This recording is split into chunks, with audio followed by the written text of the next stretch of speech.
Hello everyone, मैं doctor Priyanka Arora Covaxin से related कुछ चर्चाएं करने आई हूँ आप सबके समक्ष। ये मैं दूसरे फेसबुक पेज से आई हूँ। जैसे मैंने आपको पहले बताया कि मेरा फेसबुक पेज लाइव आने के लिए रिस्ट्रिक्ट कर दिया गया है, जबकि कोई वीडियो सेंसर्स नहीं की गई हैं, but I have been restricted of coming live on my on Facebook page. So एक सुंदरकांड में एक चौपाई बहुत फेमस है कि सचिव गुरु वेद्य जो प्रिय बोले भय आश, राज धर्म तन तीन को होए बेगही नाश। मतलब सचिव, गुरु और वेद्य यदि भय के वजह से प्रिय बोलते हैं तो राज्य का, धर्म का और तन तीनों का नाश तुरंत हो जाता है। तो अभी 30 जून को भारत बायोटेक के द्वारा ये प्रेस रिलीज़ किया गया कि कोवैक्सीन जो इनएक्टिव फॉर्म में तैयार वैक्सीन है, उसके लिए drug controller general of India के द्वारा phase 1 and phase 2 human trial का परमिशन मिल गया है। प्री क्लिनिकल ट्रायल सक्सेसफुल रहे हैं और जो वायरस है वो national Institute of virology of Pune में आइसोलेट किया गया एंड देन भारत बायोटेक भेजा गया। तो अभी यही बात, पहली बात है, हजम करना मुश्किल हो रहा था कि बिकॉज अभी 6 महीने हुए हैं मात्र पैंडमिक के हुए और उन 6 महीने में वायरस भी आइसोलेट हो गया। आइसोलेट होके वो पुणे से, National Institute of Virology Pune से Bharat Biotech India Limited Hyderabad भेजा गया। फिर उस वायरस, जो आइसोलेटेड वायरस है, उसको इनएक्टिव करके इन्होंने जो है उसको मैन्युफैक्चर भी कर दिया वैक्सीन में। ये प्रोसेस बहुत लंबा होता है। वायरस का आइसोलेशन करने के बाद उसको कल्चर मीडिया में ग्रो करना, फर्मेंट करना, फिर उसको इनएक्टिव करना, प्योरीफाई करना, और इसको उन्होंने इतनी जल्दी सारे प्रोसेस को निपटा के फिर उसको मैन्युफैक्चर करने के बाद फिर उसका प्री क्लिनिकल ट्रायल भी करना, इन विट्रो उसका सक्सेस देखना, एनिमल पे उसका सक्सेस देना, ये सब जो है इतने समय में 4 से 5 महीने में जो है इन्होंने कर लिया। और अभी ये चीज़ तो हम लोग इस पर चर्चा कर ही रहे थे कि अचानक नई खबर मिलती है कि ICMR के द्वारा एक इंटरनल लेटर जारी होता है to the various list of doctors and hospitals कि जो phase 1 and phase 2 clinical trial जिसके लिए अप्रूवल मिला है drug controller general of India से, उसको 1.5 महीने में कंप्लीट करना है और एक तारीख डिसाइड कर दी जाती है कि 15 अगस्त तक आपको वैक्सीन लॉन्च करना है। 1.5 महीना, चलो 3 महीने का ट्रायल आप 1.5 महीने में कर रहे होते समझ में आता, पर इसका estimated time period phase 1 and phase 2 clinical trial का clinical registry trial of India ने 1 ईयर 3 मंथ्स लिख के दिया है। तो 1 ईयर 3 मंथ्स को आप 1.5 महीने में कर रहे हैं। आपको कॉन्फ्लिक्ट ऑफ इंटरेस्ट नज़र नहीं आता? आप याद कीजिए, शुरुआत में जब लॉकडाउन का शुरुआत हुआ तो प्राइम मिनिस्टर नरेंद्र मोदी जी ने क्या बोला था, मुझे 21 दिन दीजिए क्योंकि हमारे लिए जान महत्वपूर्ण है। अगर ये 21 दिन आप मुझे नहीं देंगे तो हम 21 साल पीछे चले जाएंगे। उसके बाद भी लॉकडाउन एक्सटेंड होता गया, मास्क का प्रोसेस, हम एक जगह से दूसरी जगह नहीं जा सकते, हमारा right to freedom of movement throughout the territory of India जो है वो ख़त्म हो गया। हम एक जगह से दूसरी जगह नहीं जा सकते हैं विदाउट पासेस, रिस्ट्रिक्टेड हो गया। तो ये सब क्यों? क्योंकि इनका एक ही मोटो था कि हमें एक भी जान बचानी है, एक भी जान कीमती है। तो अब आपको कुछ कॉन्फ्लिक्ट नज़र नहीं आ रहा इंटरेस्ट में कि 1 साल 3 महीने लगते हैं जिस ह्यूमन ट्रायल को कंप्लीट होने में, फेज़ 1 एंड फेज़ 2 को, उसको आप कह रहे हैं 1.5 महीने में कंप्लीट कर दीजिए। तो किसका भय? याद कीजिए वो सुंदरकांड के चौपाई, सचिव वैद्य गुरु जो प्रिय भोले भय आस, राज धर्म तन को होए बेगही नाश। तो किस वजह से, किसका भय है? इंटरनेशनल प्रेशर, बिल गेट्स का प्रेशर। किसका pressure? Bill Gates initially he was very sure, he used to say कि people act like they have a choice, they do not have any choice, normalcy will only return until we vaccinate entire global population। उनका तब साफ कहना था कि लोगों के पास choice नहीं है, कोई इच्छा नहीं रहेगी, क्योंकि कि आप क्या चूज़ कर रहे हैं, चूज़ करने की इच्छा नहीं होगी, बिकॉज आपको वैक्सीन लेनी पड़ेगी, नॉर्मलसी तभी रिटर्न होगी। दैन अभी कुछ चंद हफ्ते पहले इन्होंने बोला कि it will be very hard to convince people for vaccinations, क्योंकि जैसे जैसे टाइम व्यतीत हो रहा था तो मास अवेयरनेस भी हो रही है, लोग समझ भी रहे हैं क्या हो रहा है क्या नहीं हो रहा है। तो अब इन्होंने किस वजह से एकदम जो 1 साल 3 महीने लगते हैं जिस ट्रायल को होने में, उसको इतनी जल्दी 1.5 महीने में करने को बोला, क्यों आखिर? तो क्या ये कॉन्फ्लिक्ट ऑफ इंटरेस्ट आपको नज़र नहीं आता? मेरे को कॉन्फ्लिक्टरी बातें इनकी तब लगने लगी जब वर्ल्ड हेल्थ ऑर्गेनाइजेशन के जो डीजी हैं टेड्रोस, उन्होंने 24 अप्रैल को एक वर्ड यूज़ किया, इम्यूनिटी पासपोर्ट। क्या हो रहा था वो तो हम भी देख रहे थे, जिसको लोग कॉन्स्पिरेसी थ्योरिस्ट बोल रहे हैं वो भी हम सुन रहे थे। और भाई साइंस को कैसे ट्विस्ट किया जा रहा है, मेडिकल बैकग्राउंड का होकर हमें भी लग रहा था कि ये हो क्या रहा है एक्चुअली, क्योंकि लॉकडाउन ये सब चीज़ें आज तक प्रिवेंटिव एंड सोशल मेडिसिन में आज तक पड़ी नहीं।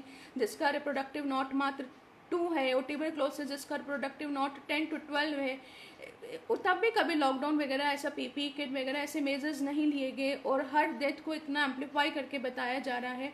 अभी तक मात्र 20,000 मौतें हुई हैं और 4 लाख से ज़्यादा रिकवर हो चुके हैं। The disease is not that लीदल, इसका जो इन्फेक्शन फैटिलिटी रेट भी इतना कम है। तो ये सब क्यों हो रहा है? तो जब WHO ने इम्यूनिटी पासपोर्ट वर्ड यूज़ किया तब पहली बार मेरे कान खड़े हुए, माय गॉड, यानी कि कॉन्स्पिरेसी थ्योरी जो है गलत नहीं है, यानी कुछ तो तथ्य है। हमने खुद टटोलना शुरू किया कि what is the actuality behind that. तो जो लोग नॉन मेडिकल बैकग्राउंड से वो लोग नहीं समझ पा रहे हैं, दे आर बीइंग कंफ्यूज कि हो क्या रहा है। But I am just telling you, I am just simplifying everything to you. First of all let me tell you what is the mutations actually, फिर मैं स्टार्ट करूँगी और आपको सब डॉक्यूमेंटेशन से दिखाऊंगी कि किस तरीके से जो है ICMR ने कि 1.5 महीना, जिसको 1.5 महीने में कंप्लीट करना है फिजिकल ट्रायल, ह्यूमन ट्रायल, जिसको कि कंप्लीट होने में 1 साल 3 महीना खुद clinical registry trial of India ने बोला है कि ये सब कुछ माजरा क्या है। उससे पहले आपको समझना बहुत ज़रूरी है कि म्यूटेशंस क्या हैं। इसको मैं आपको बहुत ईजी तरीके से समझा रही हूँ। सपोज कीजिए कि this is the virus, right, this is the virus and this is the antigen. जब भी ये वायरस हमारी बॉडी में एंटर करता है तो हमारा जो इम्यून सिस्टम इसके अगेंस्ट ट्रिगर करता है और एंटीबॉडी बनाता है। तो हमारा बॉडी जो है इस एंटीजन के अगेंस्ट एंटीबॉडी बनाता है। This blue portion you think it as antigen, जैसे कोरोना वायरस के ऊपर जो स्पाइक्स कांटेदार लगे होते हैं, दैट इज़ एंटीजन। तो जब हमारा बॉडी इसके अगेंस्ट एंटीबॉडी बनाएगा इस एंटीजन के अगेंस्ट, तो सपोज ये हमारे बॉडी ने एंटीबॉडी बना ली, तो ये एंटीबॉडी एंटीजन कॉम्प्लेक्स बना देगा ऐसे। तो अब ये वायरस इस एंटीजन से हमारे शरीर की चाबी नहीं खोल पाएगा। तो this is what vaccine does. अब ये वैक्सीन आई, भारत बायोटेक इंडिया लिमिटेड ने अपने पेपर में बोला है कि हमने इनएक्टिव फॉर्म वैक्सीन बनाई है, मतलब इस वायरस को किल कर दिया है।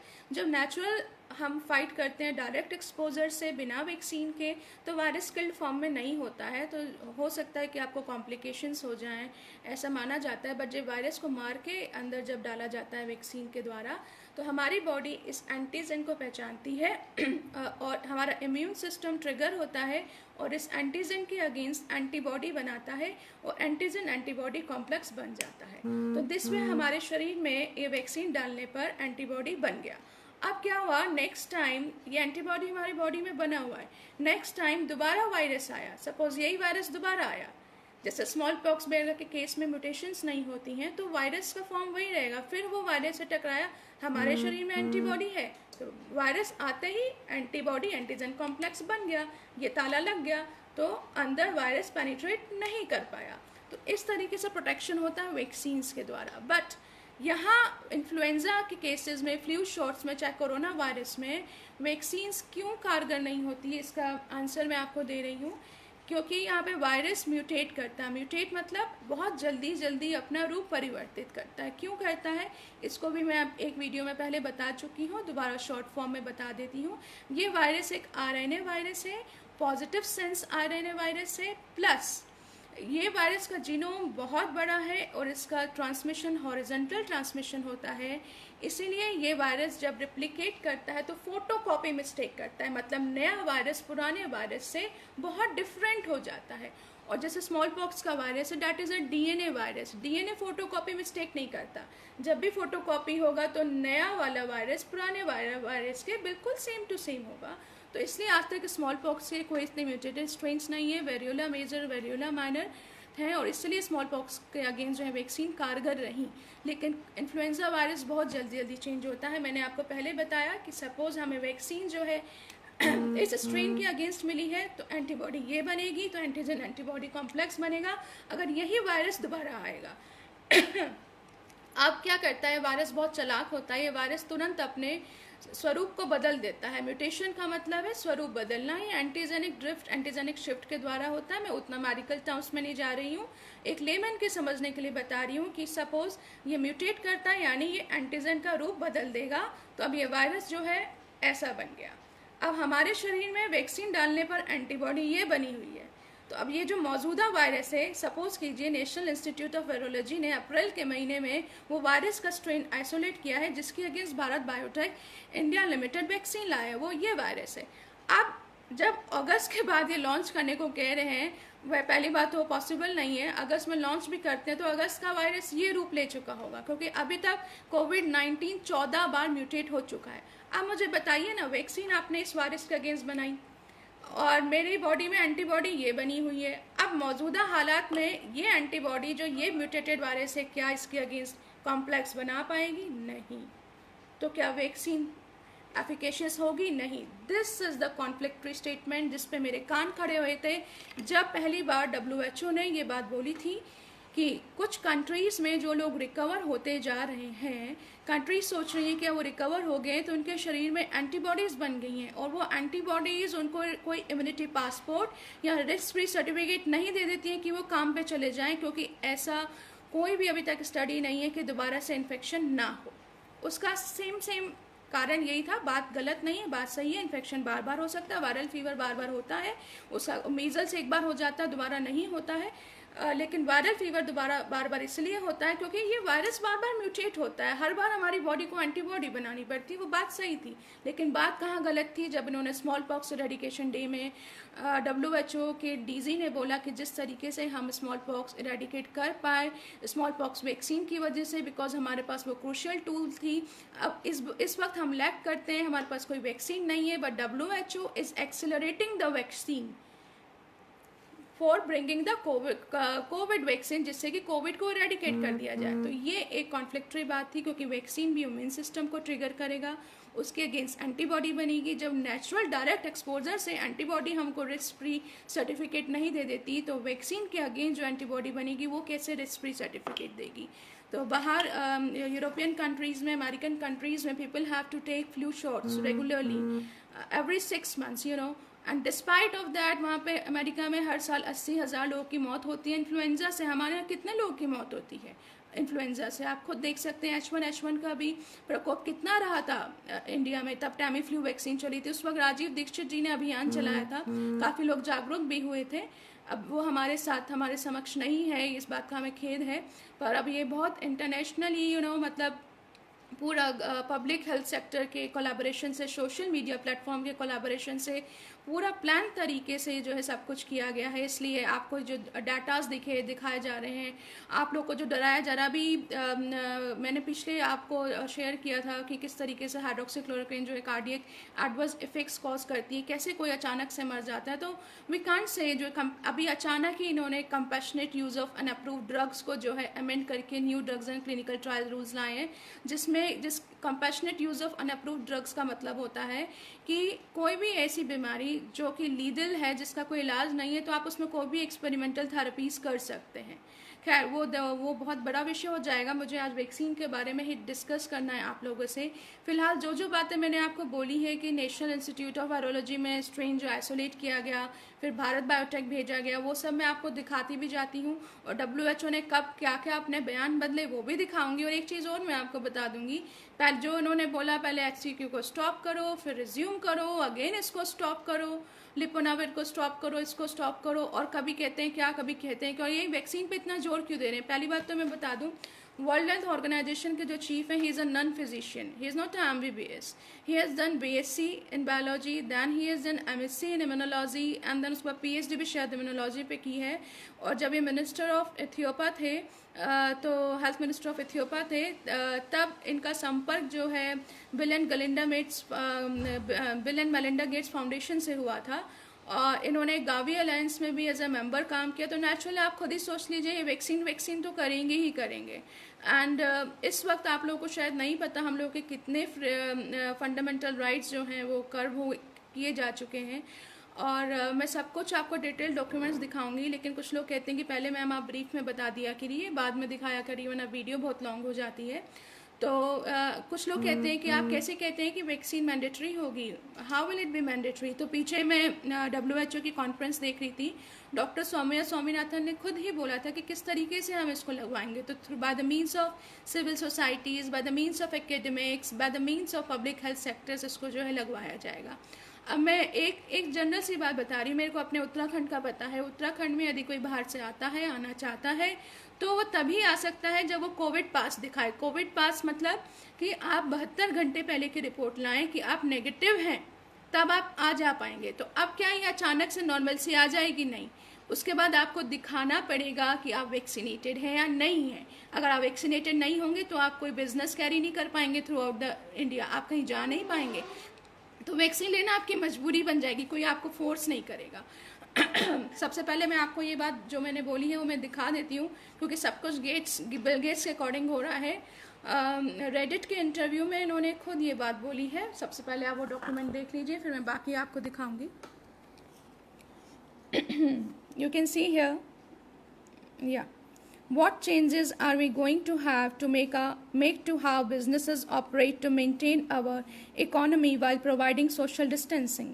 तो बिल गेट्स को पूछा गया, देख लीजिए गेट्स नोट्स हैं। बिल गेट्स को पूछा गया है कि किस तरीके से हम लोग अपने बिजनेसेस को ऑपरेट करें जिससे इकोनॉमी भी चलती रहे सोशल डिस्टेंसिंग फॉलो करते हुए। तो इसका आंसर इन्होंने दिया है, the question of which business should keep going is tricky. मतलब किसको चालू रखना है, कौन से बिजनेस को, कौन सा नहीं, ये बहुत ट्रिकी है। मैं आपको सीधा लास्ट लाइन में ले जा रही हूँ, देखिए। Eventually we will have some digital certificates to show who has recovered और हैव बीन टेस्टेड। ये तो अभी तक चल रहा है कि कौन रिकवर हो गया, किसका टेस्ट हो गया। उत्तराखंड में ये चालू हो गया है कि अगर आपका टेस्ट रिपोर्ट 72 घंटे पहले नेगेटिव है, तभी कोई बाहर का व्यक्ति, किसी अन्य राज्य का व्यक्ति उत्तराखंड में प्रवेश कर सकता है। ये पहला वाला लाइन उत्तराखंड में चालू हो गया। अब आगे देखिए, eventually we will have some digital certificate to show who has recovered और बीन टेस्टेड रिसेंटली और when we have a vaccine who has received it. साफ देख लिया, मैं मनगढ़ंत कुछ नहीं कह रही हूँ, आप खुद देखिए व्हाट दे हैव रिटन कि बिजनेस कैरी करने के लिए या इधर उधर आने जाने के लिए हमको क्या करना पड़ेगा बाद में। अब आज तो ये शो करना होगा कि हम टेस्टेड हैं, पॉजिटिव या नहीं है, रिकवर हो चुके हैं, और बाद में जब वैक्सीन आ जाएगी तो वैक्सीन किसने ले ली।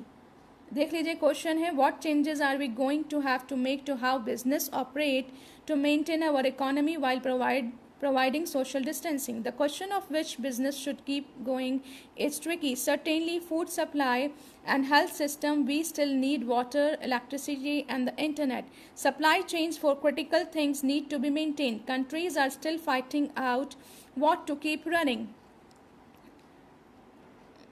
Eventually we will have some digital certificates to show who has recovered or been tested recently or when we have a vaccine who have received it.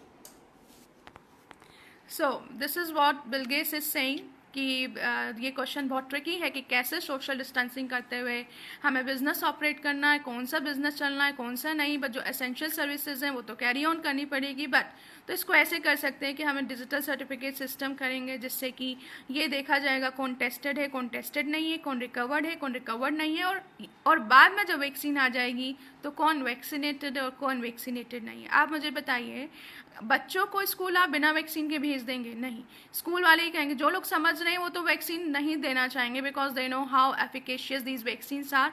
मैंने जो आपको म्यूटेशंस वाला सिस्टम बताया आप खुद ही देखे होंगे।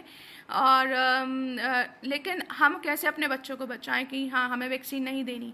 तो नेचुरली स्कूल्स वाले कहेंगे तब वही बच्चा आ पाएगा जो वैक्सीन लगाया होगा, नहीं तो बाकी नहीं आएगा। कोई इतना डर फैला दिया है कि जो नॉन मेडिकल ग्राउंड से पेरेंट्स हैं वो भी नहीं चाहेंगे कि क्या बोलते हैं हम अपने बच्चों को ऐसे बच्चों के साथ पढ़ाएं जो वैक्सीनेटेड नहीं है। इतना डर का माहौल बना दिया गया है। इस तरीके से मैंडेटरी हो जाएगी और पूरे इंडिया में घूमने के लिए चाहिए ही होता है आपको इधर से उधर जाना है।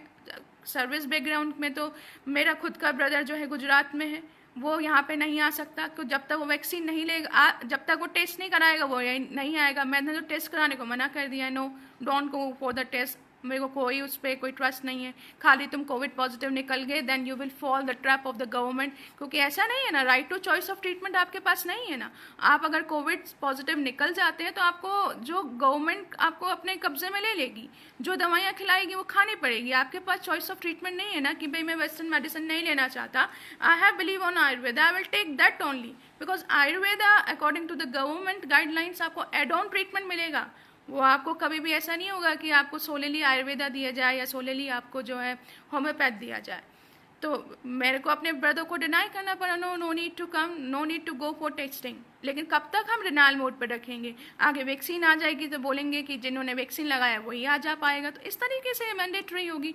बट फिलहाल now I am going to take you over that press release of Bharat Biotech, जो मैं बता रही हूँ किस तरीके की वैक्सीन होगी, कब वायरस आइसोलेट किया गया, क्योंकि मैं जो भी बताती हूँ उसको मैं डॉक्यूमेंटेशन ज़रूर दिखाती हूँ।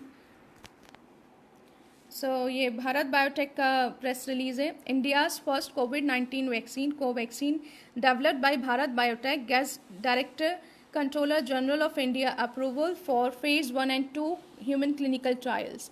Bharat Biotech has successfully developed Covaxin, India first vaccine candidate for COVID-19 in collaboration with the Indian Council of Medical Research, National Institute of Virology. The SARS-CoV-2 strain was isolated in NIV, Pune and transferred to Bharat Biotech. The indigenous inactivated vaccine developed and manufactured in Bharat Biotech's BSL-3 Biosafety Level 3 High Containment Facility located in Genome Valley, Hyderabad, India. देखिए, इस para से 3 बातें हमें समझ में आई। पहला तो कि ये SARS-CoV-2 का स्ट्रेन आइसोलेट हुआ है नेशनल इंस्टीट्यूट ऑफ वायरोलॉजी में। दूसरा जो बात हमें समझ में आई कि it was then transferred to Bharat Biotech which is in Hyderabad. तीसरा ये समझ में आया ये जो वैक्सीन है ये कॉन्टेम्प्रेरी स्टाइल में प्रिपेयर की गई है, मतलब इनएक्टिवेटेड वैक्सीन है। कॉन्टेम्प्रेरी स्टाइल में इसलिए कह रही हूँ क्योंकि बहुत टाइम से ये आरएनए एंड डीएनए वैक्सीन भी ला रहे थे, एंड वो भी इंडिया में उसको भी जो है परमिशन मिल गई है। जाइडस कैडिला जो कंपनी जो है डीएनए वैक्सीन ला रही है उसके मैं बाद में स्विच ओवर होंगी। पहले इनएक्टिवेटेड वाले को देख लीजिए, this is an inactivated vaccine, मतलब वायरस को किल करके डाला गया। और जो कंटेम्प्रेरी मेथड है आई एम टेलिंग यू वो 8 से 10 साल से पहले नहीं आता। और मेरी बात पे विश्वास नहीं है तो आप खुद जो है डॉक्टर सौम्या स्वामीनाथन क्या बोल रही हैं वो देख लीजिए। ये देखिए, ये डॉक्टर सौम्या स्वामीनाथन के ट्वीट से लिया है। It generally takes 8 to 10 years to bring a vaccine to market. Contemporary style से जो वैक्सीन बनती है किल्ड फॉर्म में बने, जिसको हम इनएक्टिव फॉर्म बोलते हैं, चाहे वो लाइव एट्यूनेटेड फॉर्म में बने, देख लीजिए वो 8 से 10 साल लेता है। बट WHO's एक्ट यानी accelerator aims to shorten vaccine development to an unprecedented 12 से 18 महीना। तो उन्होंने इसमें बताया कि जनरली 8 से 10 साल लगते हैं, बट WHO जो है इसको एक्सेलरेट कर रही है, 12 से 18 महीने में लाने की पूरी कोशिश कर रही है। पर यहाँ तो अभी 6 महीने भी नहीं हुए हैं और वैक्सीन जो है आ गई है। तो this is what has been stated by doctor Soumya Swaminathan. And अब मैं आपको ले जाती हूँ जो लेटर जो लेटर ICMR के चीफ ने लिखा है वो क्या लिखा है। देखिए, पहले तो ये लेटर की डेट देख लीजिए, 2 जुलाई, और ये एड्रेस किया गया dear colleagues as per list attached हैं जितने भी हॉस्पिटल्स हैं जहाँ क्लिनिकल ट्रायल होना है। क्या बात कही है ये देख लीजिए। बात ये कही है कि ये जो क्लिनिकल ट्रायल है उसको इंश्योर करना है कि सब्जेक्ट एनरोलमेंट जो है 7 जुलाई से पहले हो जाए। ये लाइन ध्यान दीजिए। और ये देखिए वैक्सीन का रजिस्ट्री किस नाम से हो रखा है, BBV15 COVID vaccine. You have been chosen as a clinical trial site or the BBV15 COVID vaccine.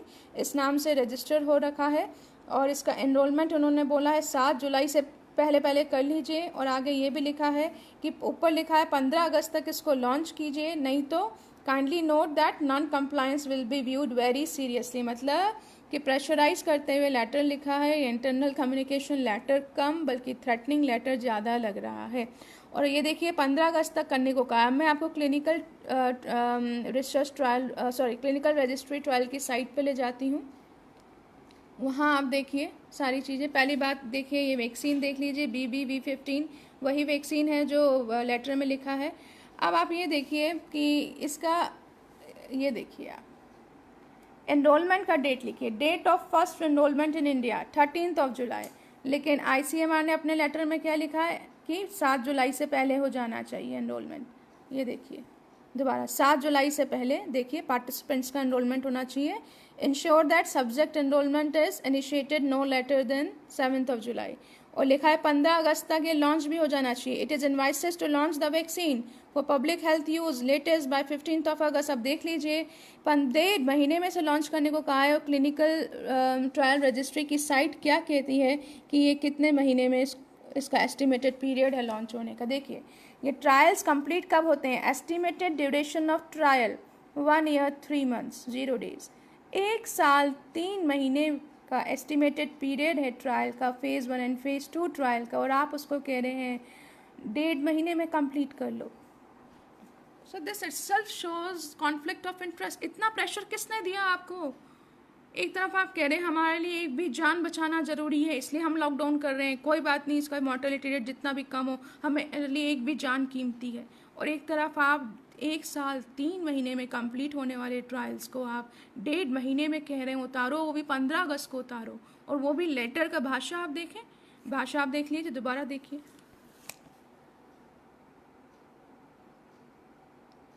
ये इनकी भाषा है।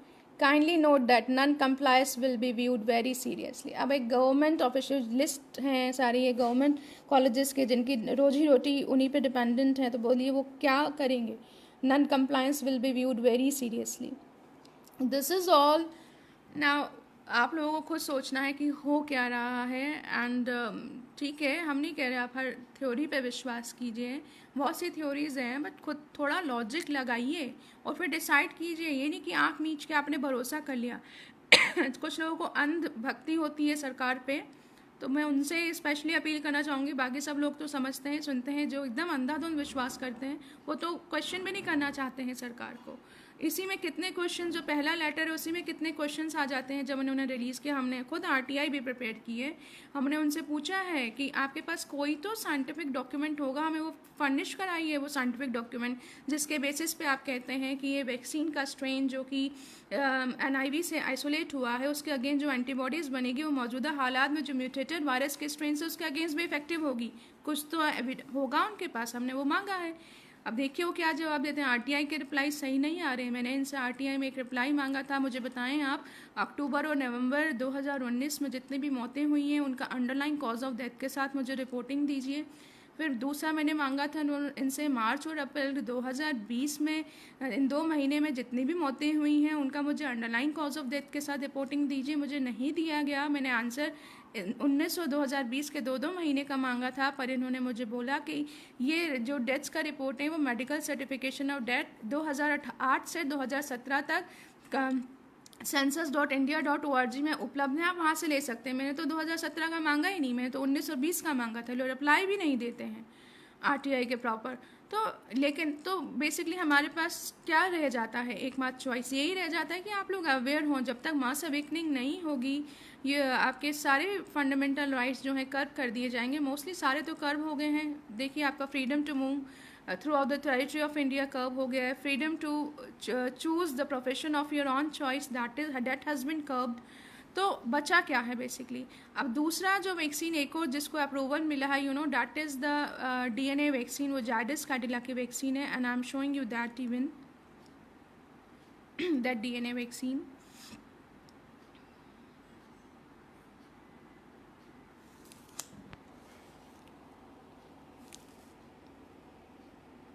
Zydus vaccine for COVID-19 successfully completes preclinical development and receives permission to initiate human clinical trials. Now this is the DNA-based vaccine. You can see here, Zydus, an innovation-driven global pharmaceutical company, announced that its plasmid DNA vaccine candidate for COVID-19 developed indigenously at its Vaccine Technology Center in Ahmedabad, India, has successfully completed the preclinical trial phase and has now received permission from the Drug Controller General of India, Central Drug Standard Control Organization, to initiate phase 1 and 2 human clinical trials. तो देख लीजिए, it announced that it will be plasmid DNA vaccine. तो ये recombinant DNA vaccine से different होती है। This is plasmid DNA vaccine जिसमें DNA जो है एंटर कराया जाता है, और ये It is a kind of genetic editing, and I'm going to show you what is the difference between the recombinant DNA vaccine and the plasmid DNA vaccine. Actually recombinant DNA vaccine जैसे hepatitis B की vaccine थी, उसमें plasmid से बनाया तो जाता है recombine करके डीएनए, बट उसमें भी एंटीजन को जो है आपकी बॉडी में इंट्रोड्यूस कराया जाता है. एंड यहाँ पे जो ये प्लाज्मिड डीएनए वैक्सीन है उसमें एंटीजन ना इंट्रोड्यूस करा के डीएनए इंट्रोड्यूस कराएंगे. आप इस फोटो में देख सकते हैं, I am zooming the photo. ये मैं बता रही हूँ कि डीएनए वैक्सीन क्या होती है. See, this is the genetic material जो कि copy of DNA from the pathogen. अब ये आरएनए है तो ये आरएनए को पहले ट्रांसक्रिप्ट करेंगे डीएनए में. फिर this is the empty plasmid, ये सर्कुलर डीएनए होता है बैक्टीरिया को, तो इसके साथ इसको रिकम्बाइन कराएंगे. देखिए ये वायरस का डीएनए और ये बैक्टीरिया का डीएनए रिकम्बाइन किया तो एक कंस्ट्रक्टेड प्लाज्मिड बन गया. एंड यही डीएनए डायरेक्ट वैक्सीन के थ्रू इंजेक्ट करेंगे. तो this is the DNA vaccine, ये पहली बार लॉन्च हो रही है. तो this is a kind of genetic editing. इससे पहले जो हेपेटाइटिस बी में जो रिकम्बिनेंट डीएनए वैक्सीन होती थी वो भी मैं बता देती हूँ, क्योंकि काफ़ी लोग इसको उससे कंफ्यूज कर लेंगे. रिकम्बिनेंट डीएनए वैक्सीन और प्लाज्मिड डीएनए वैक्सीन में अंतर होता है. मैं आपको रिकम्बिनेंट डीएनए वैक्सीन दिखाती हूँ वो क्या होती है. Recombinant DNA vaccine is actually I think I have saved that pic. Okay, it's not there, but okay, I'm going to tell you what it is. जो recombinant DNA vaccine होती है उसमें जो बैक्टीरिया का प्लाज्मिड होता है उससे virus का जो डीएनए आरएनए होता है वो कंबाइन कराया जाता है. अगर वायरस में आरएनए है तो आरएनए को ट्रांसक्रिप्ट करेंगे डीएनए में, देन उसको उस प्लाज्मिड के साथ, बैक्टीरियल प्लाज्मिड के साथ रिकम्बाइन कराएंगे. देन उसको वो ईस्ट में उसको जो है इंट्रोड्यूस करके उस ईस्ट सेल्स को कल्चर करेंगे. तब वो जो प्लाज्मिड, जो रिकम्बाइंड प्लाज्मिड होगा, वो जो एंटीजन रिलीज करेगा उस एंटीजन को जो है प्योरीफाई करेंगे और वो एंटीजन जो है वैक्सीन की फॉर्म में दिया जाएगा. तो डेट उसमें जो है एंटीजन डाला जाता है. That is a different thing, but this time DNA direct डाला जाएगा, एंटीजन नहीं. मैंने आपको दिखाया है, दोबारा मैं आपको दिखा देती हूँ. यू कैन सी हियर, देखिए ये जो कंस्ट्रक्टेड प्लाज्मिड है जेनेटिक मटेरियल वायरस का प्लस बैक्टीरिया का प्लाज्मिड, जब ये कंबाइन हो जाएगा तो ये डीएनए जो बनेगा कंस्ट्रक्टेड प्लाज्मिड, यही जो है इंजेक्ट किया जाएगा. तो मतलब हमारी बॉडी में इंजेक्ट होगा एंटीजन नहीं बल्कि डीएनए, और यही डीएनए जब हमारी बॉडी में इंजेक्ट होगा तो इस डीएनए के अगेंस्ट इनका कहना है कि हमारी बॉडी एंटीजन बनाएगी और हमारी ही बॉडी एंटीबॉडी भी बनाएगी. But there are the chances कि ये डीएनए हमारे न्यूक्लियस में जाके हमारे जो डिफ़ॉल्ट जीनोम है, डिफ़ॉल्ट जीनोम को ऑल्टर कर सकता है. ये सब बातें मैं आपको डॉक्यूमेंटेड दिखाऊंगी. पहले एक बार दोबारा देख लीजिए. ये जो प्लाज्मिड डीएनए है, यही टेक्निक है जाइडस कैडिला कंपनी जो लेके आई है वैक्सीन. ये प्लाज्मिड डीएनए वैक्सीन है. दोबारा देख लीजिए, इसको भी आप देख लीजिए. परमिशन मिल गई है क्लिनिकल ट्रायल की. जो जाइडस वैक्सीन आई है कैडिला कंपनी की, देख लीजिए. ये इनएक्टिवेट वैक्सीन नहीं है. It announce that it is plasmid DNA vaccine. मैंने रोका है, पढ़ लीजिए. It is announce that it is plasmid DNA vaccine. मैंने आपको पहले दिखा दिया. प्लाज्मिड डीएनए वैक्सीन में डीएनए डाला जाता है. इसको रिकम्बिनेंट डीएनए वैक्सीन से मत कन्फ्यूज़ कीजिएगा. Now I am going to take you over what has been said by Moderna company about the DNA vaccines, right? Just have to keep patience. I'm just opening that paper. There are so many papers around.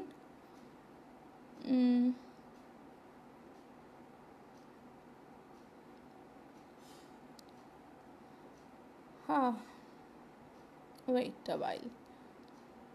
Advisory Ayurveda Bharat, cause of WHO autopsy.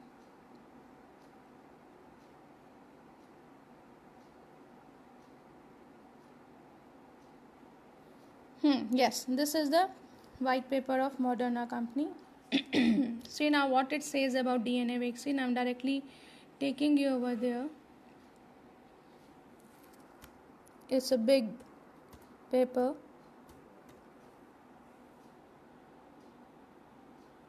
Yeah, see what it says. मैं same वही line बता रही हूँ आपको जो risk है. Once inside the nucleus, DNA vaccine have a risk of permanently changing a person's DNA.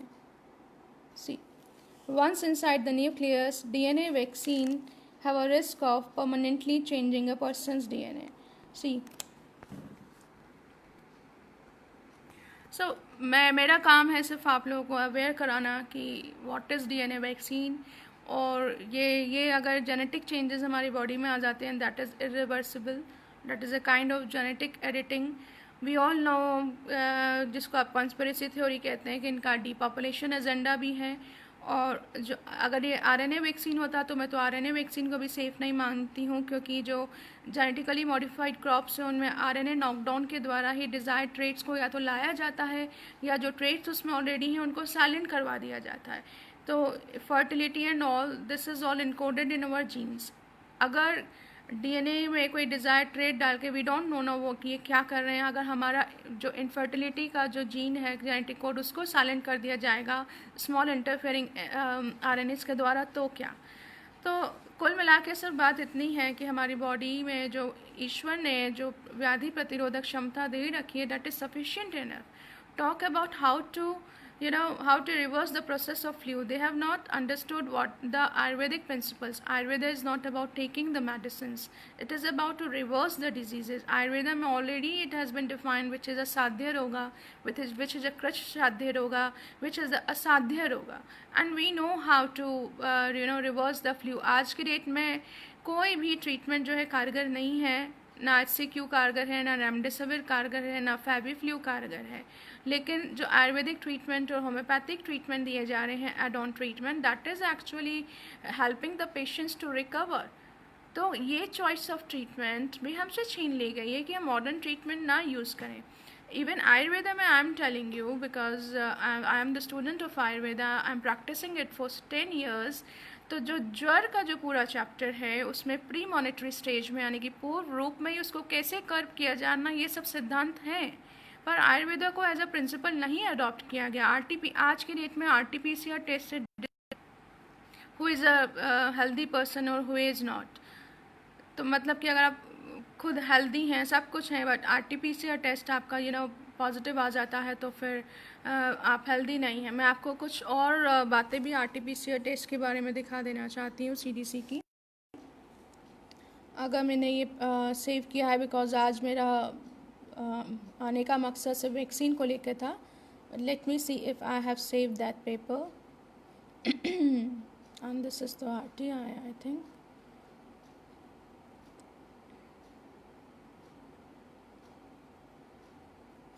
Okay, I will come on the RT-PCR in the other video only, but they have said somewhere कि CDC ने ही बोला है कि अगर test viral RNA जो है detect होता है, तो वो आपको कोई गारंटी नहीं दे देता कि आपके अंदर जो इन्फेक्शन है वो वायबल है. वो जो वायरस है दैट इज़ इन्फेक्शियस.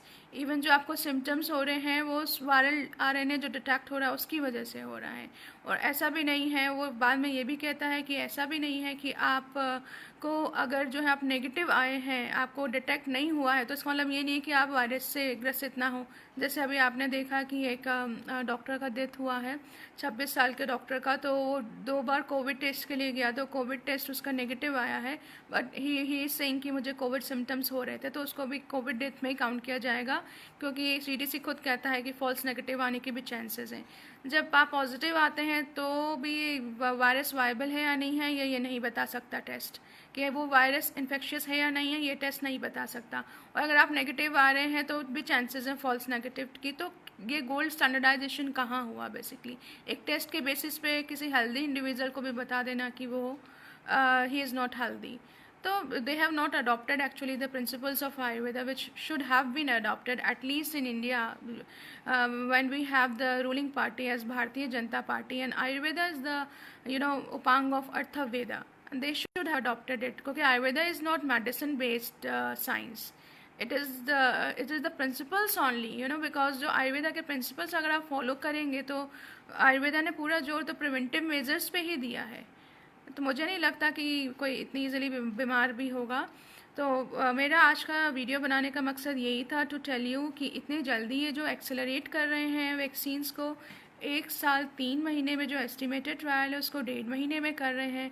तो ये कॉन्फ्लिक्ट ऑफ इंटरेस्ट है। एक तरफ कहते हैं हम ये पब्लिक हेल्थ के लिए कर रहे हैं, तो 1.5 महीने में कवर करना फेज़ 1 और फेज़ 2 ट्रायल, ऊपर से फिर वो वैक्सीन जो कि एक म्यूटेटेड वायरस के अगेंस्ट कैसे एफिकेशियस होगी, तो आगे और बहुत क्वेश्चंस हैं। बट ये अपने आप में बहुत बड़ा सवाल है कि ये क्यों, और इसको एक थ्रेटनिंग वे में लेटर क्यों लिखा गया। अब आप जनता, आपके लिए ये सोचने वाली चीज़ है कि कॉन्स्पिरेसी थ्योरीज़ को भी ले लीजिए, और जो ये मेडिकल सोसाइटीज़ बोल रही हैं, बड़ी बड़ी फार्मा कंपनीज़ बोल रही हैं, वो भी ले लीजिए। मैंने आपको बताया हाइड्रोक्सीक्लोरोक्विन के क्या एडवर्स इफेक्ट्स होते हैं, और कल जिस डॉक्टर की डेथ की रिपोर्ट आई है वो भी स्क्रीनिंग एरिया में काम कर रहा था। एंड ICMR की गाइडलाइंस हैं कि जितने हेल्थ केयर पर्सनल्स हैं वो हाइड्रोक्सीक्लोरोक्विन लेंगे, एंड हाइड्रोक्सीक्लोरोक्विन लेने के बाद कभी भी कार्डियक अरेस्ट हो सकता है, क्योंकि इट कॉज डिसरिथमिया।